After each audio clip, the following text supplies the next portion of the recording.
thank you very much to you guys for joining me here on the chat box session with me, Raphael. Normally, when we say familiarity breeds contempt or brings about contempt, what is the idea that comes to mind? What do people think about? What concept comes to mind? What do they have in mind? Who should I start with? Kelly or Franklin? Okay, sure, I can start. Yeah. Okay, well, when people hear this phrase familiarity breeds contempt, most of the times they think about the fact that when you get really close to somebody, you might end up getting to hate them, or you might end up losing respect for them because you're getting to know their true self. That's what most people might end up thinking. So they think that, oh, if you always get close to somebody, you might always lose their respect. I see. What about you, Franklin? Do you agree with him? Is that the Yeah, normal I impression? would say people mostly see this expression in a negative light. You Yes. understand? Most of the time, yeah, we mostly see this expression in negative light in the circumstance that they're always trying to see, like, people are always trying to take advantage of us, trying to use our thoughts to, be our own downfall. You understand? So it brings about like something negative. That's what comes to mind. Familiarity breeds contempt. What are the positive sides of familiarity? First of all, are there any positive sides of familiarity? Are there some positive sides? Oh yes, there are a lot of positives. So familiarity is actually needed in our daily lives because socialization and bonding won't happen without familiarity. I mean, even nobody, your parents won't know you if they don't familiarize with you. Your friends won't know anything about you. They're not even be considered your friends if they didn't even familiarize with you, at least on a moderate level. So familiarity, no, is a positive thing. It's always needed to build relationships. That's how familiarity works. You need to know somebody for them to be your friend, and that's how even marriages are built on. Because you can't just marry somebody you don't know anything about. What if this person likes something you don't like? What if this person the type of person who wakes up at dawn and somebody wakes up at 6 o'clock in the morning or 8? So you see, it depends. So familiarity is positive. It's on a daily basis. I see. I wasn't expecting the marriage part there, but Kelly added that to it. That's interesting. Franklin, what about you? Do you agree with Kelly? Oh yeah, we human beings, we are social creatures, you understand? So in terms, we need what you call this connection. We need to know each other in order to move forward. That's why we are here today. Understand? It's all because of the socialization, and we come together to do things together. Understand? We getting to know maybe this person A is good at this, person B is good at this, the person A is capable of this, capable of that, and then we use it to our own advantage, or we capitalize on that, and then we develop further. Understand? So as social creatures, as human beings as we are, we need to familiarize each other. Understand? Since we've just established the fact that familiarity is actually needed in our lives, we'll just go straight and talk about the positive sides of familiarity. I'll start with Franklin, since Kelly went on earlier on. Franklin, what are some of the positive sides of familiarity? Well, taking that into consideration, I would say with familiarity, it builds relationships. Understand? Yeah. It helps us to be more connected with each other, and that's how society is brought about. So if you are familiar with a person, okay, you tend to have a relationship with the person. You tend to know what the person is about, or when you engage with the person, what you're getting yourselves into. You understand? So in this case, the relationship that are being formed, and this relationship can be long lasting or short term. But then these kind of things, with relationship, we tend to learn or mirror things from each other. Understand? Yeah. So maybe we can mirror these good qualities of a person. So maybe, as you say, we are a bunch of friends, right? And then maybe one of us is very disciplined and goes around like that. And maybe we all try to emulate that character of the person.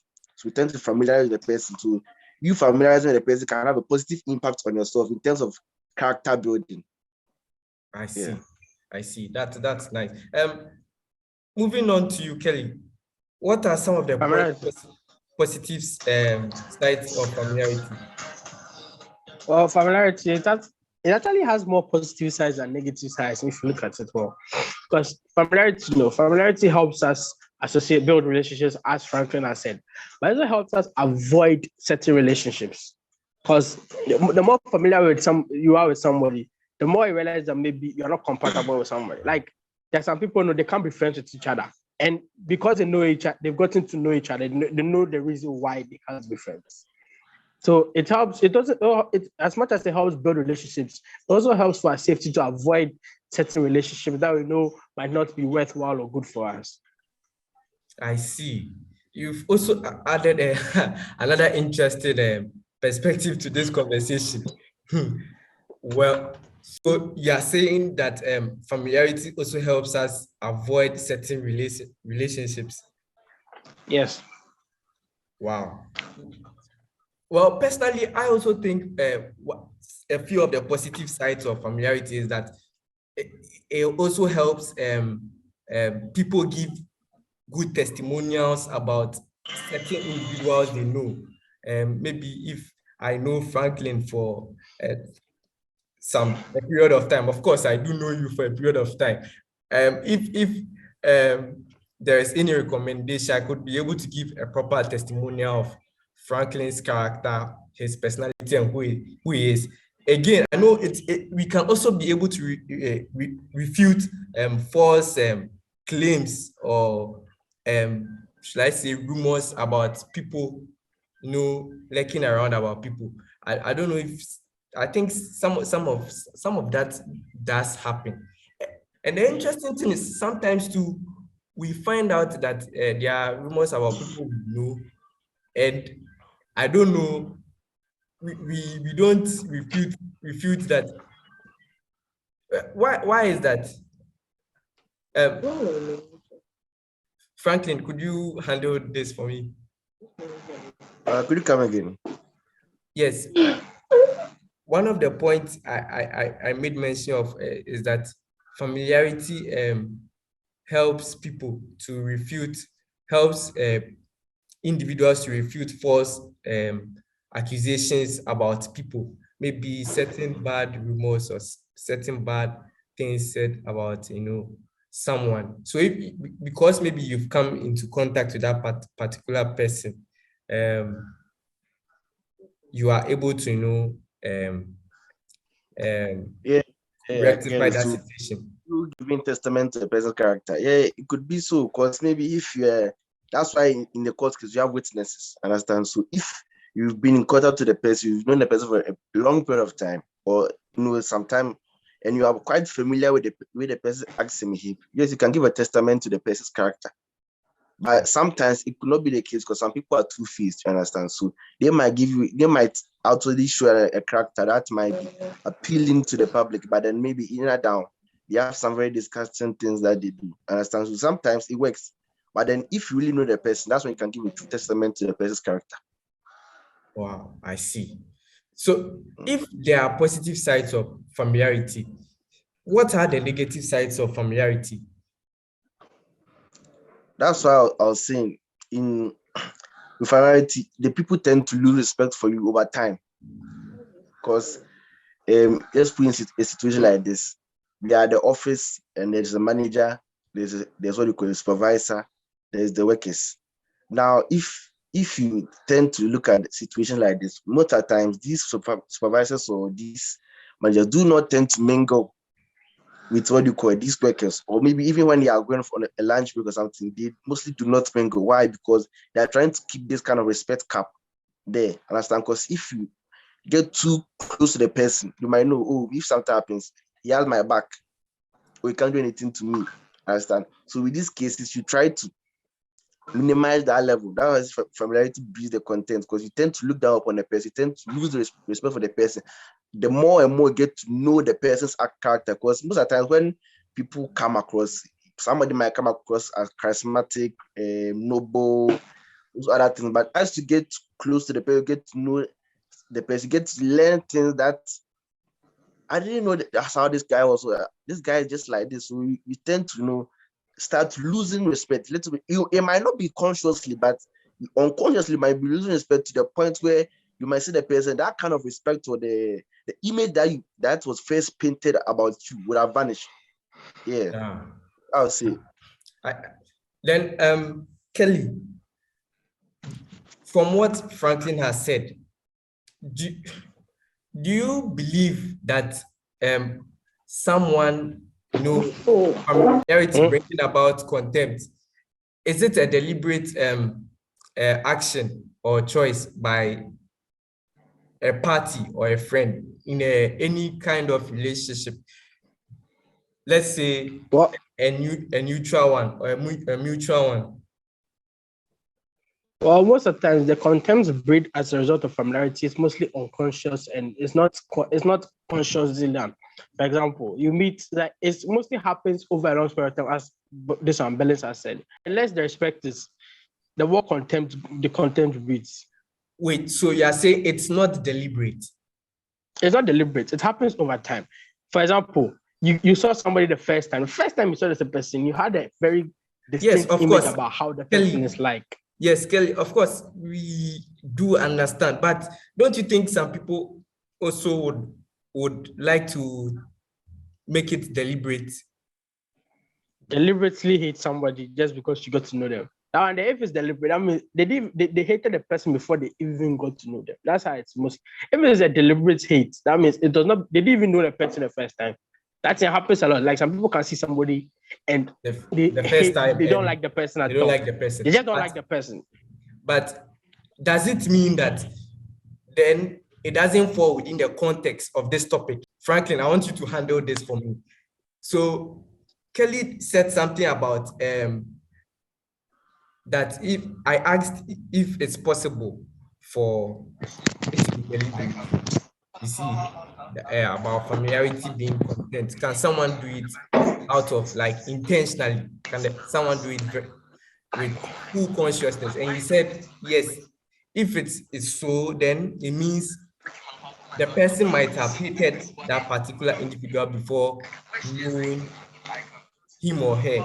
And I would go on to ask, I'm asking Franklin, so if that is the case, it means it doesn't fall within the context of this topic? What do you have to say about it? Oh, I would say, in a circumstance where we are meeting everybody anew, understand? Everybody, your first impression is what people tend to have upon you. So maybe if we are in what you call it, a new class setting, and then on the first day, the first impression that comes across someone who's a joker, someone who's annoying, naturally, you tend not to like the person, understand? And if there's a situation where you get close to the person and you get to know the person and some characters that he possesses, you find appalling, then naturally you start to develop the hate or the contempt. Understand? So I think it's the way the first impressions. Understand? So if you have the first impression of somebody as he's disciplined and other things, there's this low chance of you having that kind of hate. But if the first time the person comes across you, understand, as this kind of person who is a joker, maybe for example, the first time you go to school and someone tries to bully you, naturally, you tend to hate the person. No matter maybe how the circumstance may be, or maybe he might have changed, but then you still have that kind of hate because of that first impression the person has upon you. Okay. Yeah.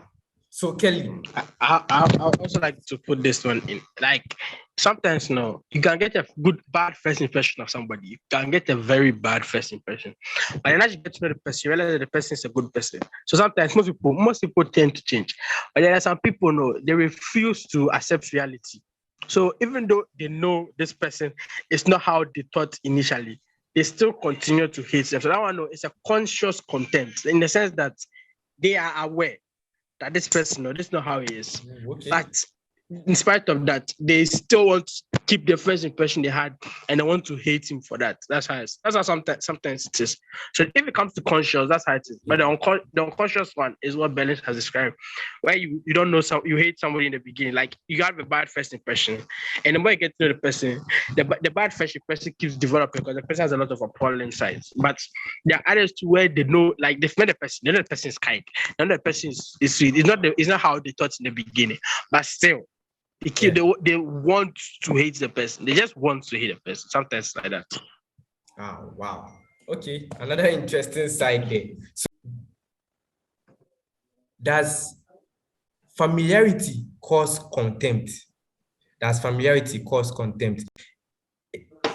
Is one existent, is one codependent with the other or something like that? I don't know if you get me. Does contempt depend on familiarity? I want to ask you something. Well, not really. Content can be caused by a lot of things. So it's not really dependent on familiarity. Sometimes you don't even need to know the person, but I see the person do something already like complete loss of respect. Like there's nothing there. You develop contempt towards the person. Like imagine you see somebody in public doing something like humanly stupid. Like he has the same thing can also be is the same said for familiarity. Because contempt, familiarity can breed contempt. That one is a fact. It's like familiarity can breed contempt, but contempt is not dependent on familiarity. Familiarity is just one of the causes of contempt. That's how it is. Oh, really? Oh yeah, but if you familiar, sometimes you see somebody and you know the person, and the first time you met the person, you thought the person was a good guy, but the more you get to know the person, the more you realize that this person, no, there's something wrong with him, and you start developing more contempt. So initially, the person had had a lot of respect, but then at the end of it, the person developed contempt and might even leave the person and not associate with the person. The ways in which familiarity can breed contempt. I'm sure Franklin can handle this. Oh, Franklin. Well, I'll say it okay. In the first place, jealousy. Understand? Yeah. Yeah, because if you tend to be jealous of somebody, you always try to, what do you call it? Get to know the person and what else you can do to reassure yourself that you're in a higher status or you're a much better person or you are more important than the person. Understand?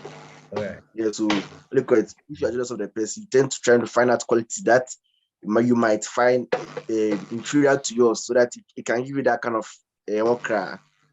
dopamine release, understand? So yeah, you feel good by yourself. Then you can also bring us about, as I said earlier, competition. Yeah. Even in athletes, they tend to learn what each other excels at, understand, and try to best them in those situations. Yeah, or maybe use those inferior qualities to their advantage. And then what else again? Well, maybe some of maybe the society as a whole. Sometimes society as a whole, because I understand that in society, the respect and what do you call it, reverence is given to those who have accomplished something. Or what do you call it?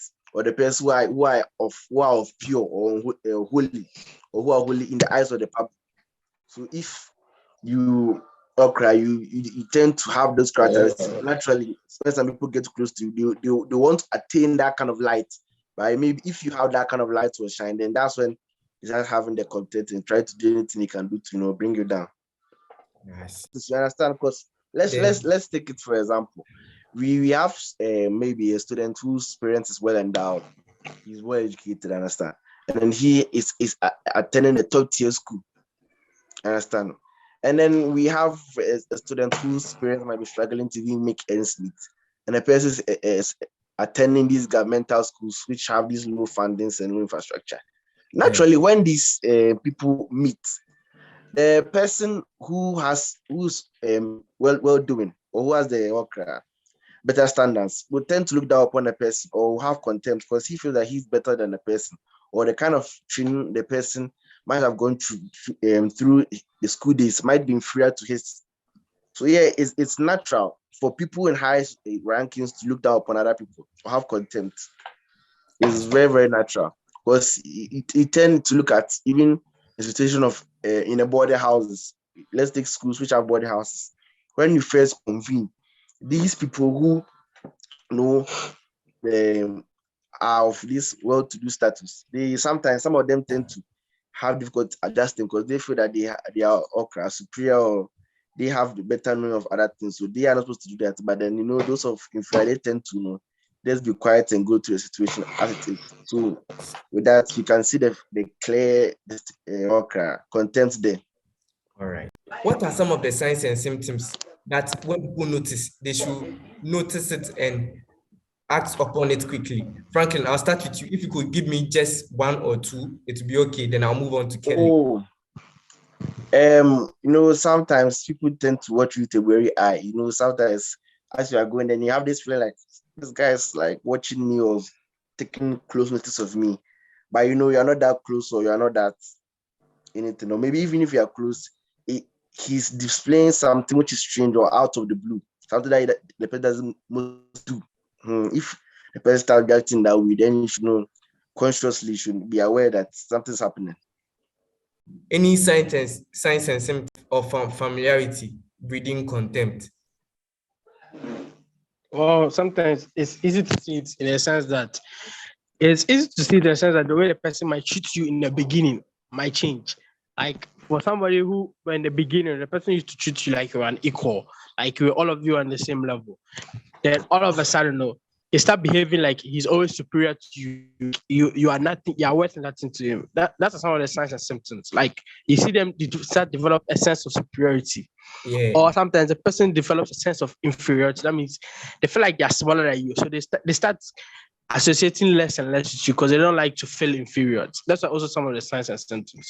Does that include teasing, mocking, maybe making you feel inferior, as you said, in front of friends? Yeah. The teasing and mocking is when a person feels superior to you.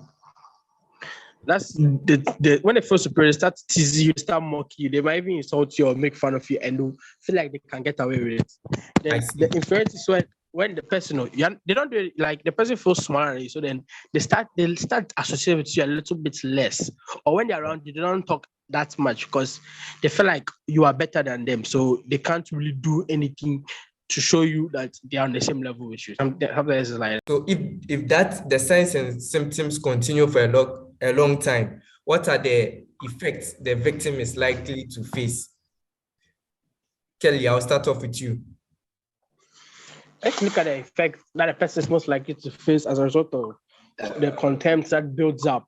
It's more likely like the safest one is they lose a relationship with someone. Like all of a sudden, somebody who you thought was very close to you, then they just lose a relationship because as a result of built up contempt. Sometimes too, it can be mild, like a little bit of teasing, bullying, a little bullying at the side. Sometimes it can be massive bullying, but sometimes it can be just mild bullying. Those are some of the effects. And effects on the victim. In the victim, the person can get bullied. The person can lose relationships with other people. All right. Franklin, could you? Sorry, Kelly. I also agree with Kelly with the losing the relationship. But then, if the contempt goes to an extreme, that's one extreme case you can consider violence, or maybe a fight or quarrel. Yeah, even murder. You expect fighting, arguing, and those other kind of stuff that people tend to do when they are angry or they try to express themselves in a negative form. Wow. All right. So considering the effects of familiarity, we'll now go on to talk about the antidote. What are some of the solutions we can, employ to make sure familiarity doesn't breed contempt? Because I'm sure many people aspire to have relationships for quite a long period of time without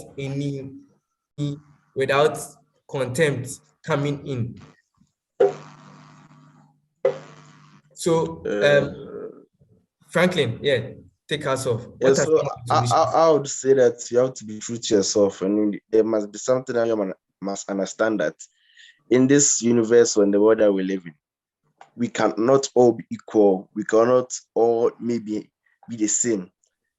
There will be differences that would come across, or there will be some things we might do differently, and then that's why we say we have to compromise. We have to make sure we can compromise on these kind of things and understanding. That's why I say we have to be true to ourselves. So if you are true to yourself and you know what you're about, then some of these things that might come across as disgusting or that, you can compromise on these things so that the relationship that you guys are forming can be better. So you have to compromise, you have to be true to yourself. You have to know, let all these things go away, because you are no matter Franklin, what you do, it's different. Yes. Could you be clear? We have little time to end. Could you be clear? Yeah. The compromise, is it on oneself or your values, or maybe compromising on certain decisions along? On some certain, I won't say values, because everybody have their values that they stick close to. Understand? So even if you are compromising, you have to make sure that it doesn't go against your values, so the ideals that you have, but then it will be in such a case where you can live with a person peacefully, or you can mingle with a person without having those kind of thoughts or the emotions that you express. All right.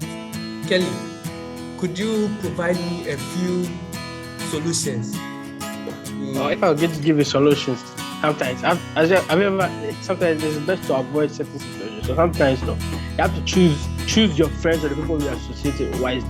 Because some people know, no matter how much you try, they'll always build contempt towards you. That one, some of them is inevitable. It will always happen. Sometimes you don't associate with them. Sometimes you choose your friends correctly, and sometimes you also have to watch your behavior, in a sense that sometimes you have good friends. They are very good friends. But then sometimes you always act in a way that makes them feel smaller than you. Like sometimes some people don't do it consciously, but it tends to happen. Like let's say you boast about your new car or your new girl or your new house or something like that, or you try and make the faith so everything you do, you try and do it better than them. It tends to make them develop a sense of inferiority. It's like it naturally happens, the defense of inferiority, and they start to develop contempt. So sometimes it's good to show off a little with your friends, but don't make them feel smaller than you actually are, than you. All right. Thank you very much. Kelly has said it all. From Kelly, he says, choose your friends wisely. And from Franklin, learn to compromise in certain decisions in a cordial relationship. Thank you guys for joining me here today on the chat box session. It's been a pleasure having you.